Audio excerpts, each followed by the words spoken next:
Olá, sejam muito bem-vindos a mais uma edição do Podbest. Eu sou a Daiane Barbosa e aqui comigo Jorge Brant para a gente continuar esse bate-papo aí incrível nessa série que a gente desenvolveu para falar sobre arquitetura, engenharia e construção. E aí a gente está sempre trazendo convidados aí para conversar sobre esse assunto, para explorar sobre soluções. Lembrando que o nosso Podbest é patrocinado pela Autodesk. Se você não conhece, entra lá no site bestsw.com.br para saber mais. Combinado? Jorge, vamos lá chamar o nosso convidado de hoje, Alexandre. Seja muito bem-vindo, muito obrigado por ter aceitado este convite. É uma honra aqui ter você, né, como representante aí da HPROGE, né? A gente tem bastante coisa para conversar. A gente já aqui antes de iniciar a transmissão, já começou a conversar um pouco sobre o que vocês vêm desenvolvendo, né? Muito obrigado mesmo por ter aceitado esse convite. Daiane, eu é que agradeço o convite de vocês e me sinto lisonjeado e honrado aqui de poder contribuir aí com o canal. Legal, o Alexandre que está aí atuando há mais de 18 anos, uma experiência aí de 18 anos em projetos de engenharia. O bacana, ele estava explicando um pouquinho sobre o que é a HPROGE, né, que além de ser essa empresa de soluções em engenharia, que marca a presença, né, no mercado nacional, eles estão aqui com a sede em São Paulo, eles oferecem serviços aí especializados na elaboração de projetos, de consultoria, na implantação, operação de sistemas de infraestrutura e gerenciamento de obras. Alexandre, eu vou deixar você falar, né? Nada melhor que você explicar melhor um pouquinho mais sobre o que é a HPROGE, sobre os trabalhos que vocês estão desenvolvendo, um pouquinho sobre você e a gente vai intercalando aí, porque tem muitos assuntos que a gente quer compartilhar com você, quer perguntar e também quer entender como que é o seu desafio. Tá bom. Bom, eu vou falar um pouco da HPROGE, é uma empresa especializada na área da engenharia consultiva de infraestrutura, né? Eu sempre esclareço, né, que o HPROGE, o H remete à hidráulica, né? Então, somos especializados aí em sistemas de saneamento, né? Água, sistemas de distribuição de água, coleta, afastamento de esgoto, microdrenagem, canalização de córregos e sistemas hidráulicos sanitários prediais, né? Ao longo dos anos, aí, a empresa foi agregando aí outros profissionais especializados também em outras disciplinas da engenharia, e a HPROGE hoje também desenvolve projetos de requalificação viária, projetos rodoviários e alguns outros aí que a gente vem atuando aí no âmbito tanto público como privado, e sempre aí tentando contribuir da melhor forma com as demandas aí do nosso mercado, né? Maravilha. Jorge estava com algumas perguntas já antecipadas já para o Eu tive o prazer Alexandre. Vamos. de pesquisar um pouco o seu site, Alexandre, e observei que você tem uma diversidade de trabalho muito grande, tá? Por exemplo, você tem uma obra do Palácio Tangará, que é o 6 Estrelas de São Paulo, e 2 páginas depois você tem uma obra da Serra da Canastra, um serviço para a Serra da Canastra, tá? Aí a gente fala, um pouquinho, de um hotel 6 estrelas, uma das maiores cidades do mundo, para um dos parques nacionais mais importantes do Brasil, me faz um link, me faça uma ligação para nós compreendermos essas 2 obras e entender, o nosso público poder entender o trabalho de vocês. É interessante essa sua observação, Jorge.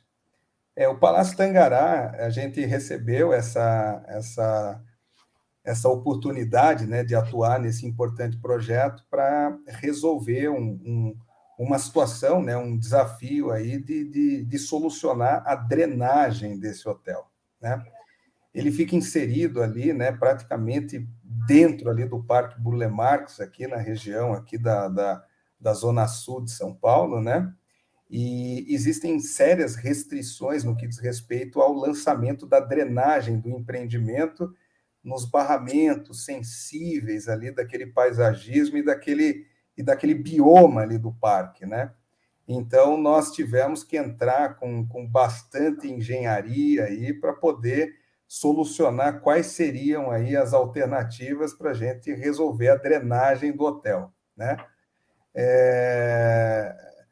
O lançamento da drenagem no sistema público era bastante dificultoso por conta de cotas ali, né, de cotas e pontos de lançamento. Então, nós tivemos que fazer ali um complexo sistema de infiltração, né, de valas de infiltração e poços sumidouros para resolver ali a situação da drenagem, sem trazer nenhum prejuízo, óbvio, para a operação do hotel e nem tampouco para o parque, né? Você montou uma ETA, na verdade, uma estação de tratamento ali, pelo que eu estou vendo no Não, projeto. assim, a gente não chegou a promover um tratamento para um aproveitamento das águas de chuva, mas a gente conseguiu confinar a solução de drenagem dentro dos limites da propriedade do hotel, que era o maior dos desafios, né? Quanto à Serra da Canastra, a gente teve um convite, né, do Escritório Natureza Urbana, que é um parceiro nosso também, que de projetistas, são arquitetos especializados aí em parques, né, e áreas públicas, e o ICMBio estava fazendo um estudo, né, para poder verificar qual que era o potencial, né, do Parque Nacional da Serra da Canastra, de receber algumas eventuais propostas aí de parcerias público-privadas para que alguns operadores pudessem vir a investir, né, e de repente operar, né, o atrativo turístico do Parque Nacional da Serra da Canastra. E é uma situação, né, o parque ele tem uma topografia sui generis, né, porque ali a gente tem o Pico das Agulhas Negras, né, que é um local de alpinismo, né, o pessoal que faz montanismo aí, e trilhas gosta bastante, mas é uma situação de um parque bastante selvagem, né? E a gente estava estudando junto com esse escritório parceiro quais seriam as infraestruturas necessárias aí para poder viabilizar, primeiro, um maior número, né, de usuários, né, de visitantes para o parque, né, para que pudessem, né, famílias e aquele sujeito um pouco menos preparado, né, para esse turismo tão selvagem, a infraestrutura, a implantação da infraestrutura necessária para a gente poder iniciar, né, deflagrar esses estudos, né? Foi esse trabalho que a gente fez aí para o ICMBio, em parceria com os nossos colegas da Natureza Urbana. Eu fico muito feliz de ouvir acompanhar um trabalho como esse, porque eu tive a felicidade de já estar mais de uma vez no Parque da Canastra, tá?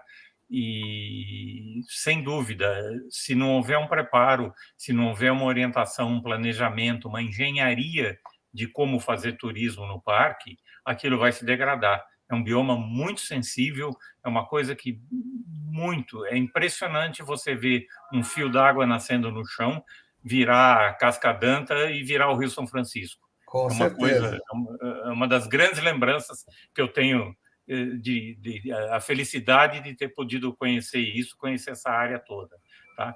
E realmente eu reconheço um trabalho de planejamento muito grande ali, o controle de acesso, como fazer o acesso, onde pode ir, onde não pode, tá? Se não houver isso, realmente não será preservado. Parabéns pelo trabalho de vocês, tá?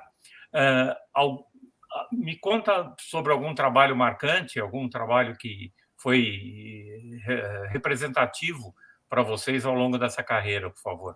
Olha, Jorge, a gente vem desenvolvendo projetos, a HPROGE caminha para 14 anos aí de existência, né? E a gente vem desenvolvendo aí projetos em todo o território nacional, tá? Teve um projeto que me marcou bastante, que foi um projeto de captação, adução, tratamento, reservação, distribuição de água potável, tá? E esse foi um projeto no âmbito do Água para Todos, ali no semiárido baiano e pernambucano. Então, nós fizemos projetos para 11 municípios do semiárido pernambucano, localidades assim inóspitas, né, com muita carência de água, né, água potável mesmo, algumas localidades sem nem ao menos acesso à luz elétrica. E nós fizemos também 8 municípios no semiárido baiano, né, na região ali de Juazeiro, e do lado de cá, né, na região de Petrolina, né.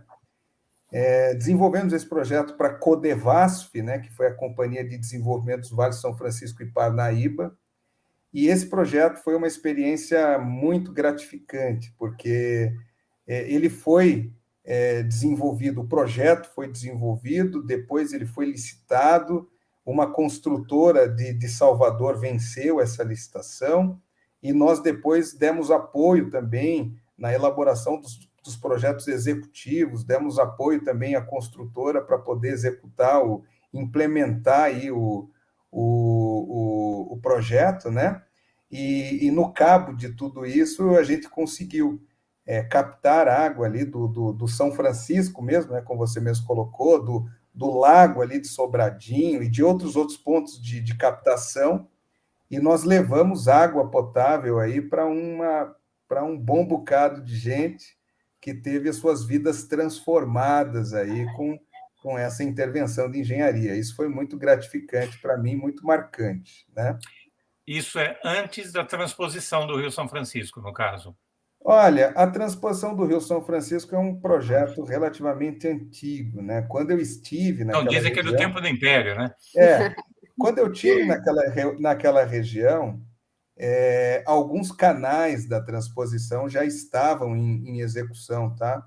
Estou falando coisa aí de uns 8 anos atrás, alguma coisa, uns 10 anos atrás, talvez. E alguns canais já estavam executados, inclusive, com áreas ali para cessionários ali poderem já desenvolver a agricultura familiar, né? Mas, assim, foi algo meio concomitante, né? Alguns dos vilarejos que a gente esteve eram próximos a canais da transposição. Perfeito. Legal. Obrigado. Sobre as soluções, né, Autodesk, a gente até comentou um pouquinho antes de começar a transmissão, o que você acha assim que mais facilita para você no dia a dia, o que também dificulta, né, para vocês aí, como vocês estão nessa parte de infra mesmo, né, o que vocês acham que tem ajudado e o que não tem ajudado? Olha, Daiane, se a gente for falar, né, das ferramentas tecnológicas que são necessárias aí para a gente desenvolver esse trabalho, é impossível não falar da Autodesk, né? Assim, a HProj tem 14 anos de existência, mas eu atuo na área de projetos há muito mais tempo, né? A gente trabalhou na versão Release 11 do AutoCAD, né? Você não é... Você está muito jovem para ver Release 11. Olha, mas estou falando, não sou tão jovem não, Jorge. Eu tenho colegas que trabalhavam com mesa digitalizadora, né? Nas versões até anteriores aí do AutoCAD, né? Hoje, a gente tem ferramentas, assim como o Civil 3D, por exemplo, né? Que é uma ferramenta poderosíssima, né? Eu diria que hoje você fazer um projeto de uma rodovia, de uma duplicação de rodovia, por exemplo, né? Sem o apoio desse ferramental tecnológico, é algo assim... A gente imagina como os antigos engenheiros, né, da prancheta faziam, né? Porque hoje o Civil 3D, ele simplesmente traz assim, uma realidade impensável, né, para aquela engenharia da época e que hoje nós somos beneficiados com isso, né? Ótimo. É legal alguém ver alguém também falando sobre Civil 3D, né? A gente acha difícil os depoimentos, né, que falem sobre essa ferramenta, é bem bacana. É uma ferramenta muito específica, né, para projetistas e profissionais que atuam na área de infraestrutura, né? Então, assim, o pessoal de rodovias aí, né, os estradeiros aí, o Civil 3D é a ferramenta dessa turma, né? Mas não está restrito a isso, tá?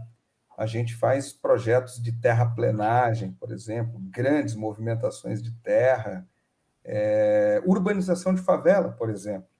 a gente faz intervenções em urbanização de favelas, onde você precisa abrir vielas, onde você precisa requalificar viário, onde você precisa fazer todo um retaludamento de área degradada, de área de risco, né?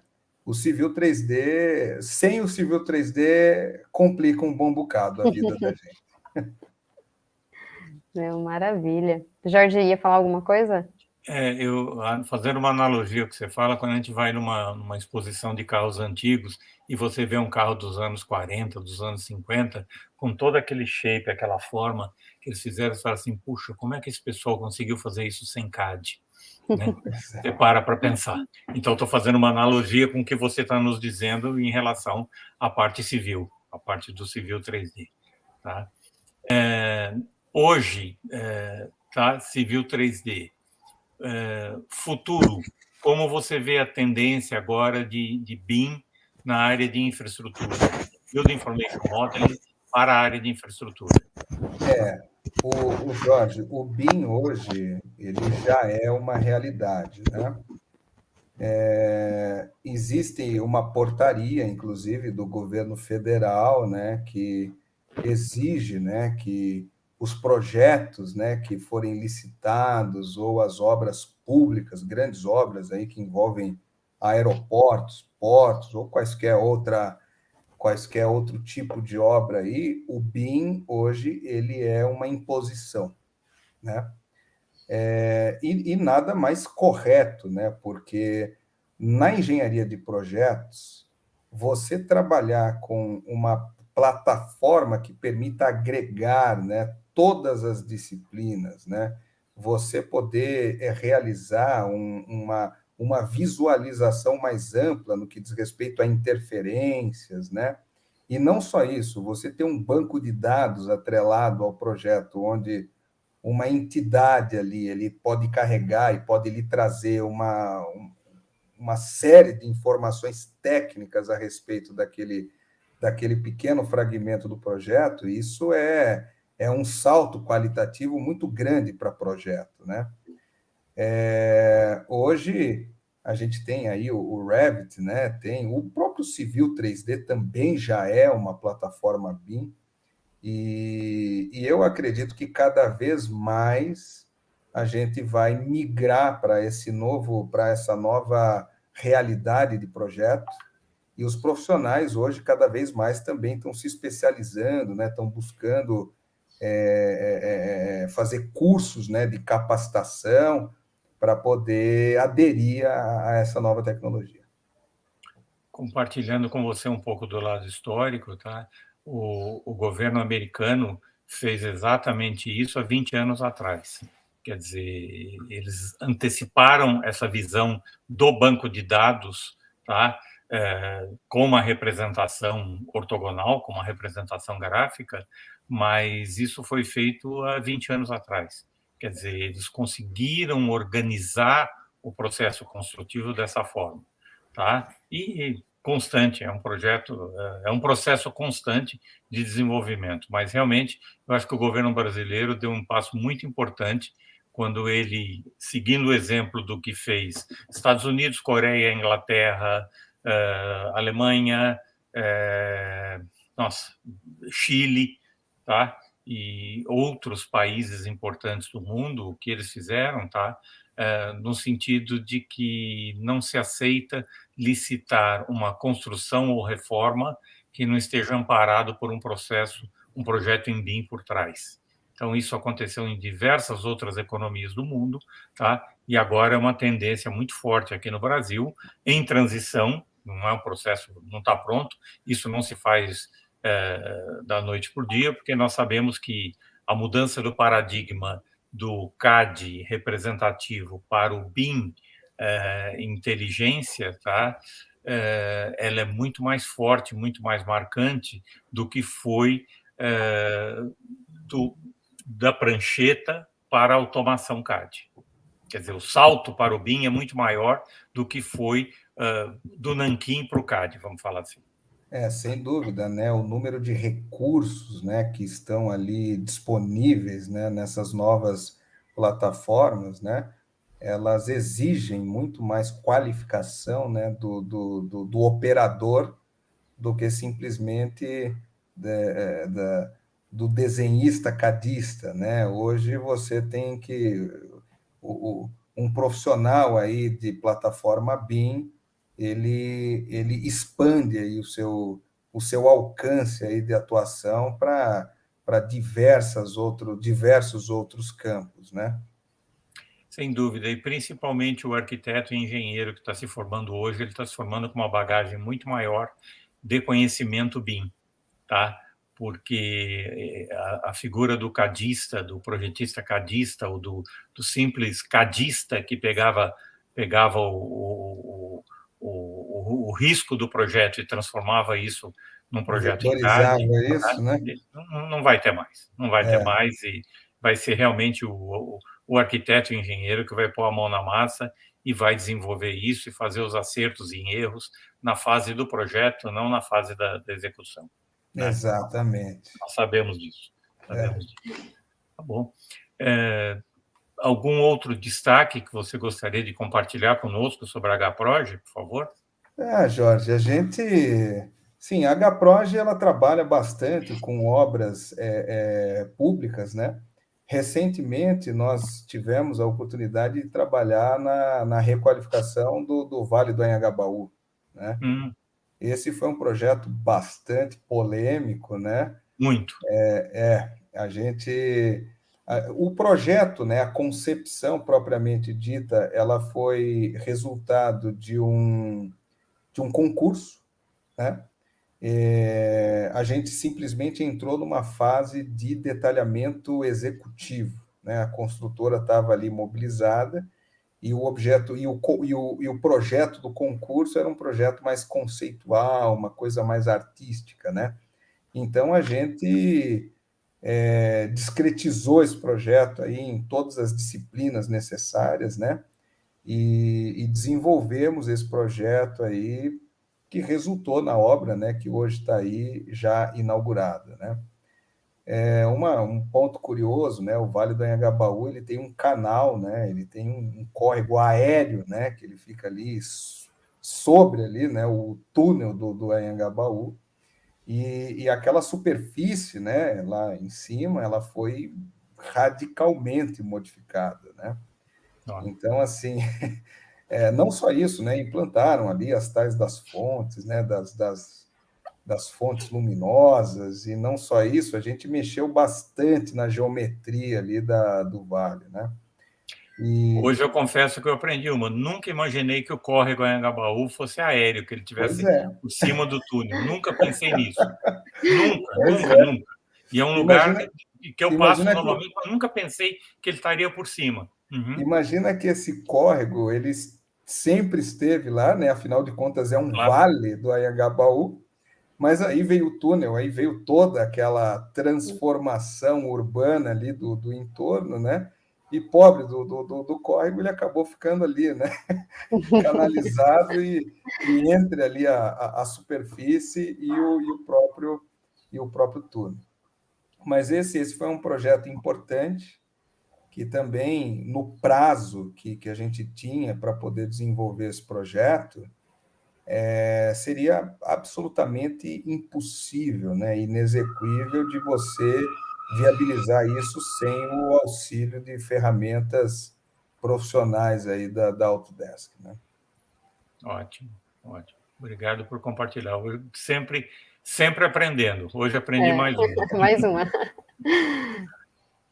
E a gente, tem um outro projeto aí que esse não tá executado ainda, mas a gente tem participação nesse projeto, que é uma ciclovia. Esse já é um projeto de mobilidade, mas é uma ciclovia um pouco diferente, é uma ciclovia que conecta o município de Vitória com o município de Vila Velha, no Espírito Santo, através daquela terceira ponte.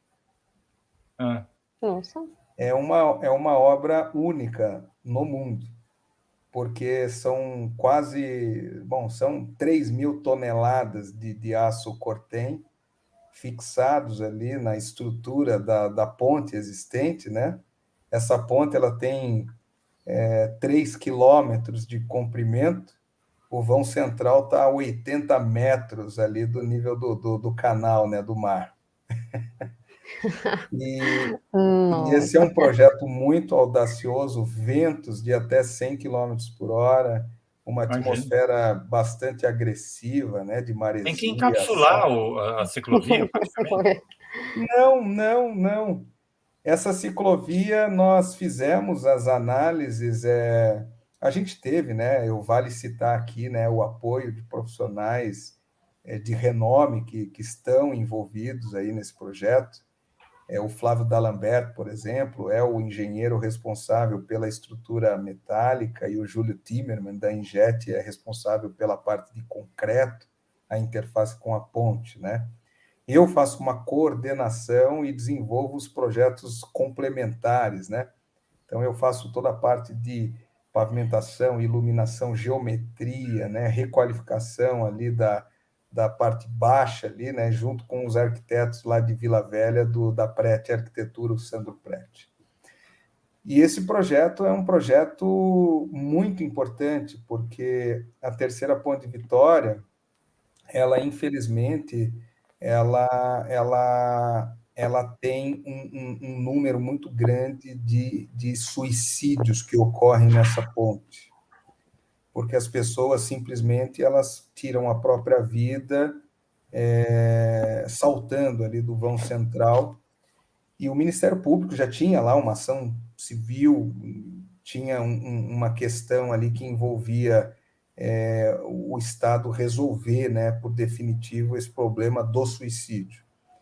Então, assim, fazer uma bandeja anti-suicídio seria um investimento altíssimo, né? Porém, assim, né? Como é que você viabiliza uma bandeja anti-suicídio? Então, assim, depois, né, de diversos profissionais aí, consultas públicas e tudo mais, surgiu o conceito da ciclovia, que ela serve não só como um dispositivo a inibir o suicídio, como ela também serve de modal cicloviário que conecta os dois municípios.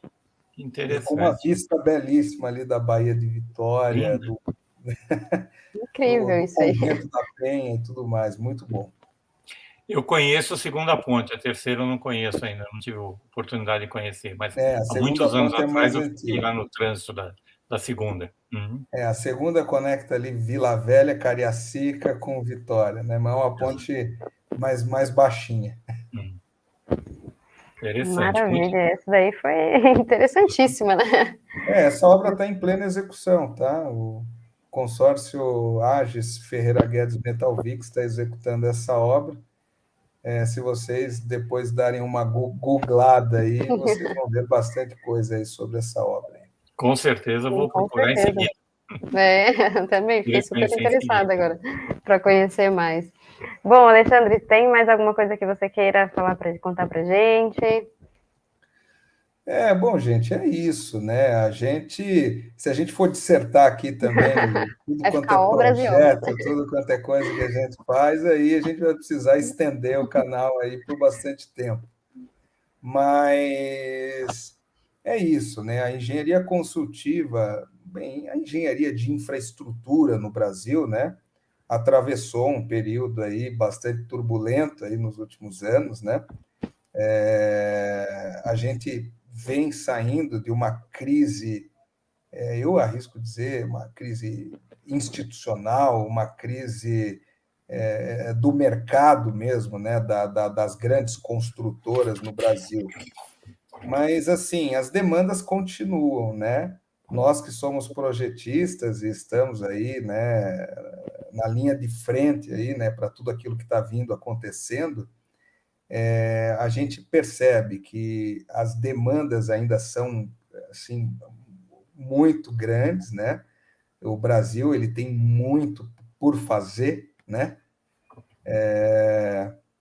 A gente aguarda o momento aí para poder deslanchar, né? Agora, o ferramental tecnológico está aí, a gente tem aqui no Brasil profissionais aí de primeira grandeza, Com certeza. Técnicos e instituições de ensino e pesquisa que são altamente capazes aí de atender essas demandas, né? E a Autodesk nos ajudando aí, né? Com os softwares aí que nos permitem estar em pé de igualdade com qualquer escritório de engenharia e arquitetura da Europa e Estados Unidos, né? Muito bom. Com certeza, Maravilha. concordo integralmente com suas palavras. E coloco a Best Software como representante da Autodesk, tá? À disposição sua, de sua equipe, tá? De seus clientes, como nós podemos ajudar a melhor forma de fazer esse trabalho e desenvolver esse trabalho e buscar recursos, buscar oportunidades. Eu, inclusive, me coloco pessoalmente à disposição de vocês, tá? Eu tive a oportunidade, tenho mais de 20 anos de Autodesk, tive a oportunidade de conhecer diversas obras, diversos trabalhos aqui no exterior, uma experiência diversa aí, e posso compartilhar essa experiência com vocês à disposição, tá? Me ponho à disposição de vocês para colaborar nesse desenvolvimento. Muito legal, Jorge. A Best Software é uma mega parceira nossa, nos ajuda bastante. Estamos aí com um projeto novo no gatilho, aí esperando desenrolar aí alguns pontos aí, mas que vai dar tudo certo, que é o BRT de Cuiabá. Uhum.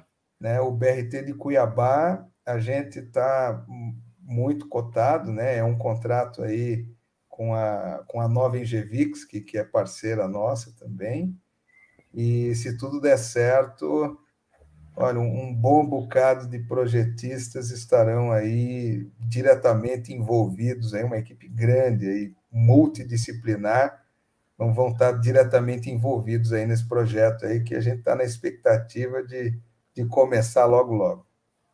Excelente. Vamos Muito torcer. legal. Vamos torcer que dê tudo certo aí. Vai dar certo sim, porque tem muita coisa para fazer, né? A gente fica observando, né? Uma demanda muito grande, mas vai sair, vai sair, essas questões aí vão ser desenroladas.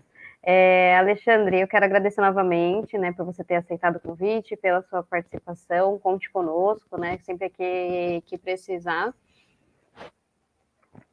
E a HProje é uma empresa, né, que está preparada aí para atuar em gerenciamento e planejamento de estudos, projetos básicos e executivos e engenharia de custos, né? A gente encerra por aqui, agradece aí o Alexandre mais uma vez pela participação e o Podbest fica por aqui. Tchau. Até logo. Obrigado, Alexandre. Um abraço a todos. Tchau, tchau.